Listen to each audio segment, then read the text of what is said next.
Bonjour Alain Chamfort. Bonjour.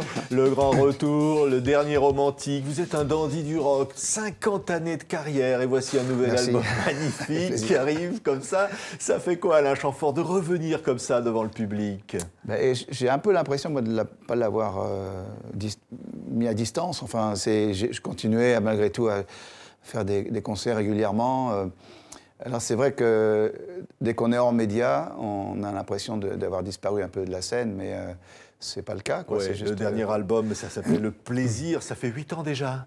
Et puis il y a eu depuis un projet avec Yves Saint Laurent, et puis il y a eu toutes ces scènes. Finalement, le public ne vous quitte jamais. C'est moi qui le quitte pas. Après, il vient au rendez-vous, quoi. Mais c'est parce que je lui propose d'être là. Et l'album c'est quoi? C'est l'amour, toujours? Oui, c'est l'amour, c'est souvent les conséquences de la relation amoureuse. C'est plutôt les conséquences de la relation amoureuse que des chansons purement d'amour. Il y a des chansons d'amour un peu violentes. Il y a par exemple des poignards bleus qui sont des yeux. Et, hein, oui. Il y a des femmes fatales. Il y a des femmes dangereuses, oui, auxquelles on ne résiste pas. Il y a aussi des l'usure du couple par moment, dans d'autres chansons. Il y a aussi la rencontre avec un personnage plus jeune qui va redonner un espoir. Il y a cette Joy. Alors, c'est qui Joy? Donc, c'est des facettes différentes qui sont exprimées, mais qui sont toujours dues à la relation affective. Ouais. Quoi. Alors Joy, elle brille comme un astre solaire, moi qui ne suis qu'un ours polaire. Un vieil ours polaire, hein. C'est Joy. C'est la femme finalement rêvée. Je ne sais pas si c'est la femme rêvée, disons que c'est la femme qui redonne un peu un sens à la vie. C'est un peu le renouveau, le printemps, voilà, un redémarrage sur quelque chose d'autre. Toi qui brilles comme l'astre solaire, je ne suis qu'un vieil ours polaire qui se met parfois en colère. Joy, jolie Joy, jolie Joy. Toi et ton petit parfum de prime vert, je ne suis qu'un singe en hiver. Ton printemps, je vais devoir m'y faire.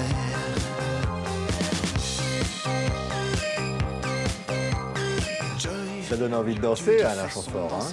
Écoutez, j'ai fait la musique sur le texte de Jacques. C'était dans ce sens-là le seul exemple de l'album. Sinon, toutes les musiques ont été écrites au préalable. Je les ai transmises à Jacques. Et sur ce texte m'est venue cette musique.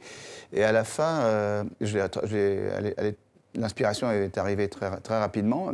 Et à la fin, je me suis dit, c'est amusant, ça me rappelle vraiment des choses que j'ai fait effectivement dans un passé, quelquefois plus lointain même. Et, il y a du Manu Reva derrière. Je ne sais pas ce qu'il y a, mais il y a une reprise de contact avec une forme d'énergie, de gaieté, certains ont dit même de prime sautier. Oui. De dandy, je disais un peu dandy romantique. Hein. Enfin, qui a appartenu à une période que j'avais un peu oublié pendant quelques années. Je ne sais pas pourquoi, c'est revenu de manière un peu spontanée comme ça, donc ça m'a fait plaisir de constater que ce n'était pas totalement on dit, Joy, c'est un peu l'enfant de ces années. Alors là, voilà, ça c'était les années Clo-Clo, les années Flèche. Vous disiez, c'était sautillant, il y avait Adieu mon cœur, mon bébé chanteur, il y avait tout ça. Il y avait un peu du Joy déjà. Hein. C'est ça, c'est-à-dire que quand je retrouve dans Joy un air de famille avec presque cette période-là. Allez, on y va, on retourne sur la piste de danse. Alain Chamfort, c'est un formidable disque. Joy, tu vas faire fondre ma banquise, tu ne devrais pas être admise dans ma toundra, ma vie toute grise. Joy, jolie Joy, jolie Joy. Toi qui brilles comme l'astre solaire, je ne suis qu'un vieil ours polaire qui se met parfois en colère. Et alors, il y a une chanson qui dit « L'amour n'est pas un sport individuel, c'est un art à part entière pour toute l'humanité. » Oui, l'amour ne peut pas se concevoir tout seul, quoi. C'est indispensable de destiner soit au plus grand nombre, soit à une personne si on est dans un moment un peu passionnel, quoi. Mais voilà.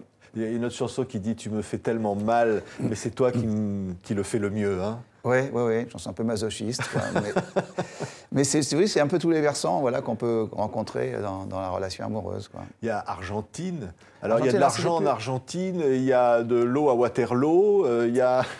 Oui, et en même temps, c'est une espèce de panorama un peu terrible, mais poétique, d'une situation un petit peu qu'on vit actuellement, hein, économique, de la crise, etc. Et en même temps, avec l'espoir que tant que la vie continue, rien n'est jamais foutu. C'est la phrase qui permet justement d'imaginer qu'il y aura un renouveau. Ouais.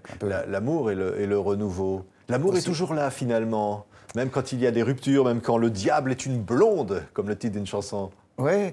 Ben oui, je pense que, de toute manière, c'est le terrain, avec Jacques Duvall, mon auteur, qu'on aime explorer. Parce que c'est sans fin, parce qu'il y a des quantités de manières de l'aborder. Et en même temps, c'est ce qui nous constitue et qui est un petit peu notre part sur laquelle se fondent beaucoup d'autres traits de nos caractères et de nos vies personnelles, professionnelles, etc. Donc, on estime que c'est une manière de pouvoir toucher les gens et de créer des liens avec eux parce que c'est un discours un peu universel. Quoi. Oui, il y a une chanson qui s'appelle « Un concours de circonstances ». On a l'impression, Alain Chamfort, votre vie, ça a toujours été un peu un concours de circonstances. Oui. Ah, c'est vrai, ouais. C'est la plupart de mon cheminement, c'est fait sur la base de rencontres qui étaient opportunes, comme ça.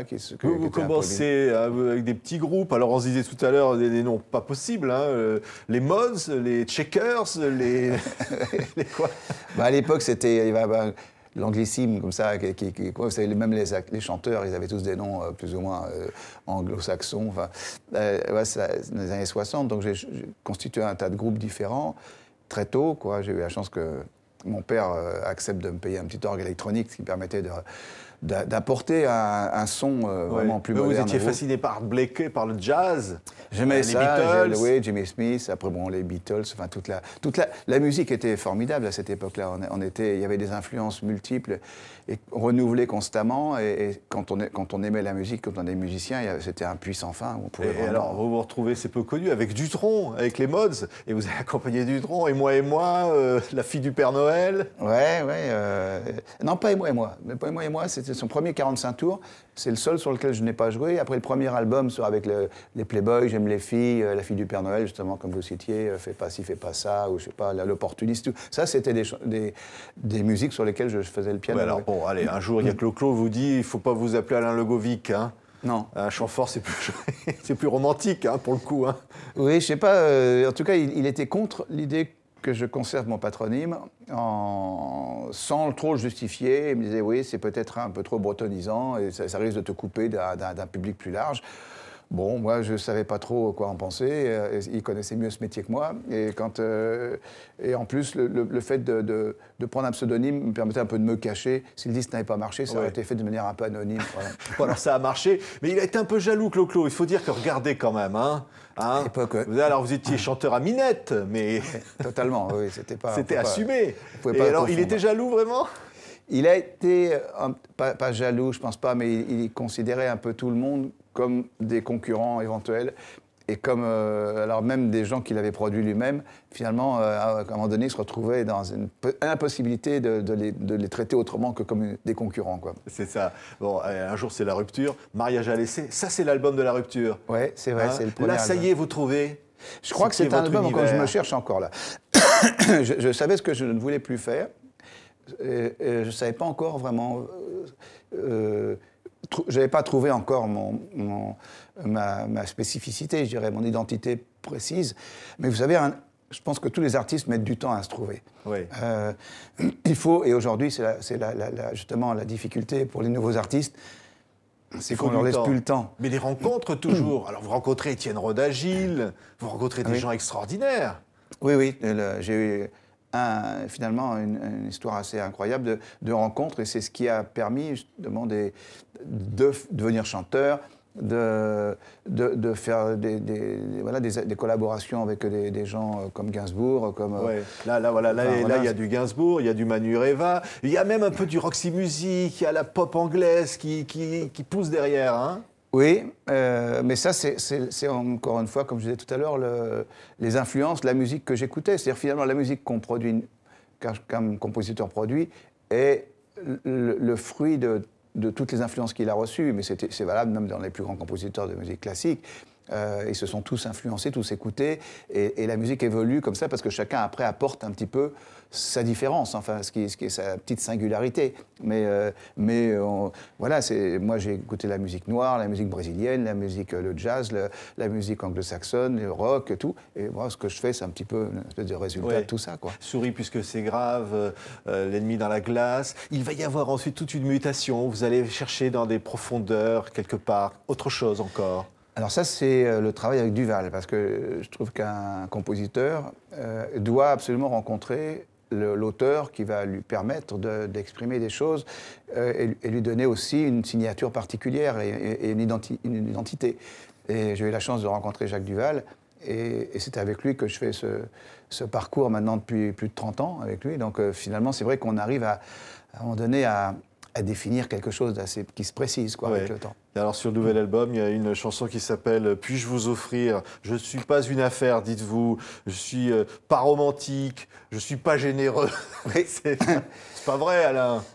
Ça peut l'être dans certains moments, oui, je crois qu'on n'est pas toujours au meilleur de sa forme, et que par moments on est quelqu'un de pas bien, et qu'il faut savoir l'admettre aussi. Ça fait partie de la complexité de l'être humain, quoi. Oui, et qu'avec le public, cette relation, de dire qu'est-ce que je peux vous offrir. Mais vous offrez du bonheur aux gens, Alain. J'espère en tout cas leur offrir quelque chose en tout cas, qui m'apporte moi du plaisir, parce que tant que j'éprouve pas de plaisir, j'estime que les chansons ne méritent pas d'être présentées aux gens. Donc à partir du moment où elles me produisent du plaisir, je pense que logiquement, en tout cas, je devrais en produire à l'égard de certaines personnes, si ce n'est pas forcément de tout le monde. Ouais, c'est un duo avec Charlotte Rampling, ça c'est du plaisir, hein. Oui, ça c'est dû aussi à la chanson qui nous a amené à ça. Il fallait que c'est un duo avec une femme, c'est un couple un peu qui arrive à un certain moment de son parcours, et l'homme finalement ne voit plus trop la compagne sa compagne, et on voulait que ce soit une femme quand même qui ait une prestance comme ça et qui ait choisi son destin. C'est pas une femme soumise à son mari, c'est quelqu'un qui a sa propre vie et qui a choisi sa condition. Donc il fallait une femme de caractère. Ouais. Et donc, voilà, en éliminant pas mal de possibilités, on est tombé sur Charlotte Gainsbourg. C'est celle-là. Alors, on meurt. Charlotte Rampling. On meurt parce qu'on est vivant. C'est quand même ça, Alain. On ne vous est pas habitué à chanter des choses comme ça, hein? Non, mais c'est bien aussi d'ouvrir sur certaines comme ça, thèmes, surtout le thème de la mort, qui n'est pas forcément évident à traiter. Et là, c'est Montaigne qui a dit ça le premier, c'est pas Jacques Duval, mais il s'est inspiré de ce précepte philosophique qui est si on meurt, avant tout, c'est évidemment parce qu'on est vivant. On ne meurt pas de maladie, on ne meurt pas d'usure, d'avoir été tué, etc. Parce que la première raison de mourir, c'est d'être en vie. Alors, si on est en vie, alors essayons que ces vies soient intenses. Voilà, c'est un peu le message de cette chanson. Et qu'est-ce qu'on est en vie? Qu'est-ce que c'est du bonheur d'écouter cet album, Alain Chamfort? Magnifique album, c'est 11 chansons, c'est 11 perles, je vous le dis, vraiment. Ah, gentil, le public est ravi, c'est un de vos plus beaux disques. On était ravis vraiment de vous accueillir sur TV5 Monde. On va danser sur Joy tout l'été. Merci Alain Chamfort. Merci. Et les concerts, ça va être évidemment au Francophonie de La Rochelle. Et puis surtout au mois de novembre, on va retrouver dans ce lieu mythique qu'est le Palace. Vous avez retrouvé l'ambiance là, hein? Oui, j'étais passé en 1980.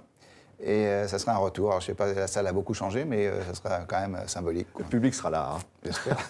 Merci Alain Chamfort. Merci à vous.